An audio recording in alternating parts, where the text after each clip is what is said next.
Class 4 driving লাইসেন্সের জন্য আপনারা যারা সেন্টারে ভর্তি হয়ে আছেন অনেকেই আমার ইউটিউব চ্যানেলের ভিডিওগুলো দেখছে।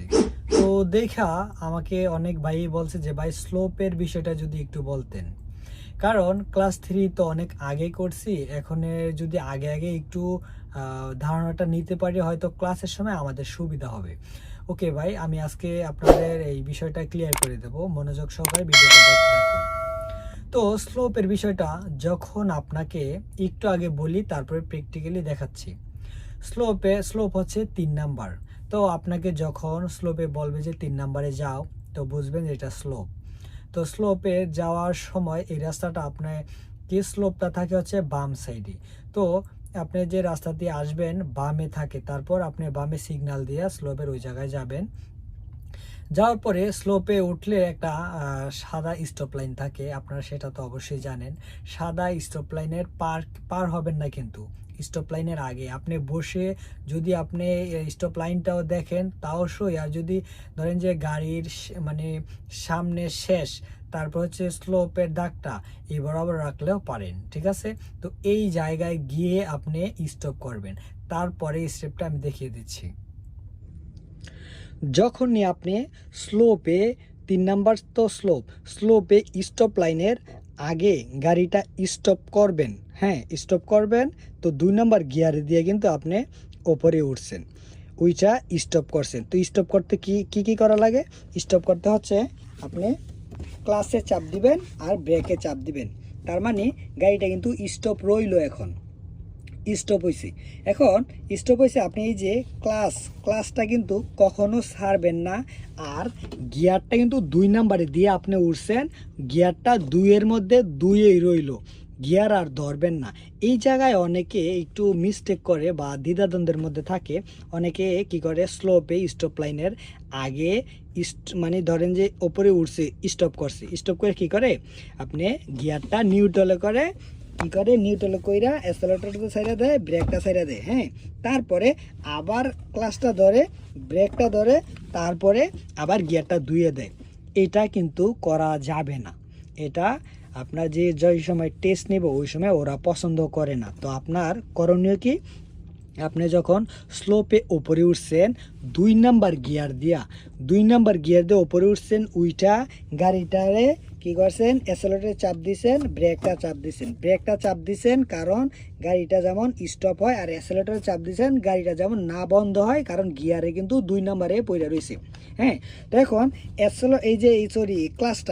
ক্লাস কিন্তু আপনার চাপ দেওয়াই থাকবো, ক্লাসটা ছাড়বেন না, আর গিয়ারটা 2 নাম্বারে থাকবে। তো এখন কিন্তু গাড়িটা স্টপ, তো স্টপ এখন কিন্তু ব্রেকটা যদি আমি সাইডে দিই তাহলে পিছনে যাই পোকা, হ্যাঁ। তাহলে করণীয় কি, করণীয় হচ্ছে এই যে হ্যান্ড ব্রেকটা আপনি উঠাই দিবেন। গাড়িটা স্টপ থাকাকালীন হ্যান্ড ব্রেকটা উঠাই দিবেন।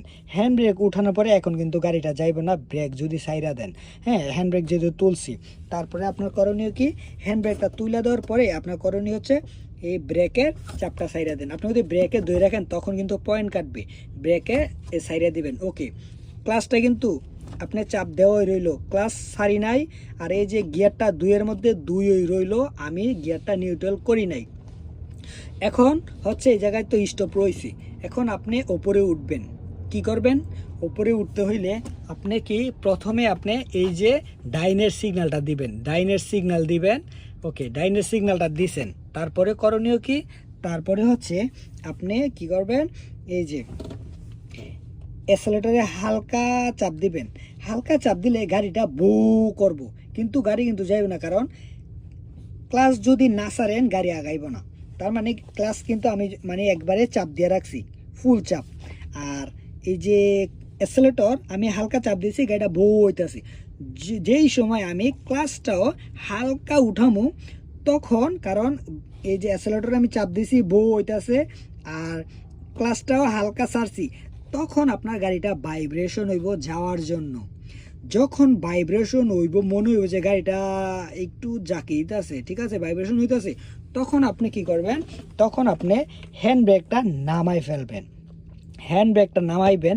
আর আরেকটা কথা, আপনি কিন্তু ওই ডাইনে বায়ে সামনে একটু দেখেন, ব্লাইন্ড স্পট সেফটি চেক, হ্যাঁ এটা যেহেতু বলি না, এটা তো অবশ্য জানেন। তো কি করবেন, ওই সময় হ্যান্ড ব্রেকটা নামাই দিবেন। নামাই দেওয়ার পরে গাড়িটা দেখবেন স্লোপের থেকে ওপরে উঠছি, হ্যাঁ ওপরে উঠবো। তারপরে আপনি ক্লাচটাও সাইডে দিবেন, ব্রেকটাও সাইডে দিবেন। তখন আপনার গাড়িটা যেহেতু ওপরে উঠছে, তারপরে আবার নামবো। নামার সময় ভুলেও কোনো দিন এই যে ক্লাসে চাপ দিবেন না, ভুলেও কোনো দিন ব্রেকে চাপ দিবেন না, তখন কিন্তু পয়েন্ট কাটবো। হ্যাঁ, কিচ্ছু করবেন না, এগুলো ডোন্ট টাচ, এগুলো টাচ করবেন না। তো আপনি কি করবেন, যখন স্লোপের থেকে নামবো, নামার সময় এই যে অ্যাক্সিলারেটরে আপনি হালকা চাপ দিতে পারেন, না দিতে পারেন, আপনি দেখবেন গাড়িটা যাইতেছে কিনা। আপনি এটা হচ্ছে ইঞ্জিন ব্রেক, ইঞ্জিন ব্রেকের জন্য পয়েন্ট কাটে ইঞ্জিন ব্রেক। ইঞ্জিন ব্রেক যদি কোনটা, মানে আমি কিছুই চাপ দিলাম না, যদি আস্তে আস্তে নামে, সেটা হচ্ছে ইঞ্জিন ব্রেক। আর যদি এটা চাপ দিলাই, তাইলে কিন্তু আপনার পয়েন্ট কাটবো। হ্যাঁ, ইঞ্জিন ব্রেক, ইঞ্জিন ব্রেক। তো এটি চাপ দিব না, অ্যাক্সিলারেটরে হালকা চাপ দিলে দিতে পারি, আপনি গাড়ির দেখবেন গতি, তারপরে না দিলেও স্ট্যান্ড বাই। তারপরে যখন নিচে নামতেছে দেখবেন নাইমা যখন রোডটা শুয়ে লাগবে সামনের চাকা, তখন আপনি কি করবেন, তখন আপনি হালকা ব্রেকে চাপ দিবেন। নামার পরে ব্রেকে চাপ দিবেন, গাড়িটা যেমন স্লো হয়। তো যখনই নামবো, স্লো পেতে নামার পরে গিভওয়ে লাইন আছে, আপনি বাম ডাইন পাশ দিয়ে গাড়ি আয়ে, বাম পাশ দিয়ে গাড়ি আয়ে। তো আপনি গিভওয়ে লাইনের মধ্যে আপনি কি করবেন, যখনই নামছে, নামার পরে গিভওয়ে লাইন, তারপরে ব্রেকে, তারপরে ক্লাসে চাপ দেন। চাপ দিয়ে গাড়িটা স্টপ রইলো, ডাইনে দেখবেন, বামে দেখবেন গাড়ি নাই, না থাকলে ওকে, না থাকলে ব্রেকে চাপ দেওয়া, অ্যাক্সিলারেটর, কারণ তো গিয়ার তো দুয়ে পড়ে রয়েছে, তারপরে অ্যাক্সিলারেটর চাপ দিবেন, ক্লাসটা সাইডে দিবেন, তারপরে সোজা আপনার ভাই আপনি যাইবেন গা। তো এভাবেই হচ্ছে আপনার স্লোপে ওঠার এবং নামার নিয়ম ভাইয়েরা। তো ভাইয়েরা আপনারা দেখলেন, যদি ভালো লেগে থাকে অবশ্যই কিন্তু আমাকে সাপোর্ট করবেন, লাইক এবং কমেন্ট করবেন। কমেন্ট করলে আমি বুঝতে পারি যে আপনাদের ভালো লেগেছে বা লাগেনি। যদি ভালো নাও লাগে তাও কমেন্ট করতে পারেন, ভালো লাগলেও কমেন্ট করতে পারেন। তো আজকে আমি চলে গেলাম, আবার আসবো নতুন কোনো ভিডিও নিয়ে। আসসালামু আলাইকুম।